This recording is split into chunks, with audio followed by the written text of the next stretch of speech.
بسم الله الرحمن الرحيم. Ghusl, taking a bath, something which we do every day. But if you think about it, it's a pretty important part of your religion. Because if you are not ritually pure, you cannot perform some important religious deeds. And how much time and effort you put into learning the correct manner of ghusl, and how consciously and how well you perform the ghusl, shows your concern for the way you stand before Allah. Because al-ghuslu amana bayna al-abdi wa bayna rabbihi. Ghusl is a trust between you and your Rabb. And we really can't emphasize the importance of ghusl enough. In this series, we will begin the discussion with the obligatory ghusl, which will be helpful to you when you are in a hurry or if there is not enough time to take a complete ghusl. Next, I will take you step by step through the etiquettes of the complete ghusl, where we will discuss the sunnah acts of ghusl.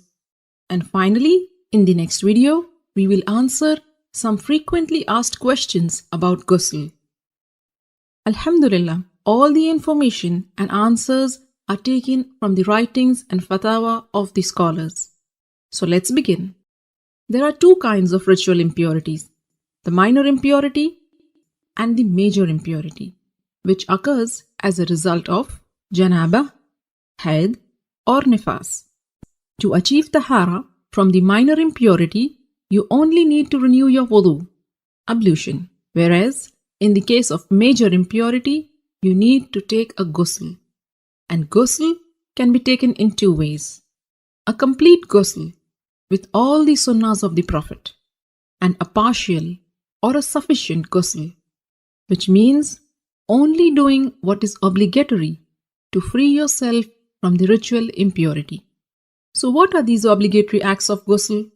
A beforehand niyyah, intention that you are taking this bath to purify yourself from the major ritual impurity. Rinsing your mouth and nose, and letting water run over your entire body at least once. Make sure it reaches every part of it, even your scalp under the thick hair. If you manage to do this much, then you have purified yourself from the major ritual impurity. As for the complete ghusl, and this is the mustahab one, and it is how the Prophet ﷺ took a bath. And this is how you do it.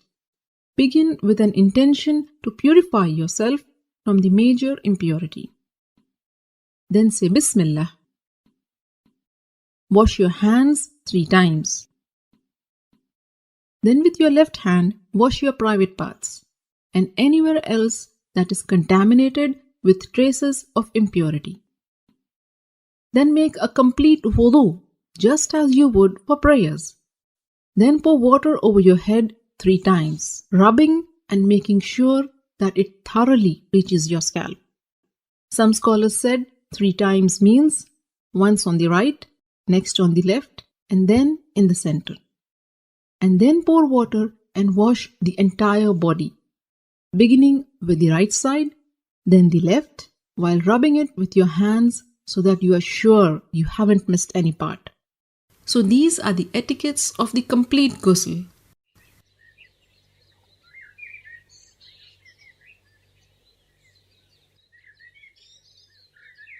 Ghusl essentially means letting water run over every part of your body.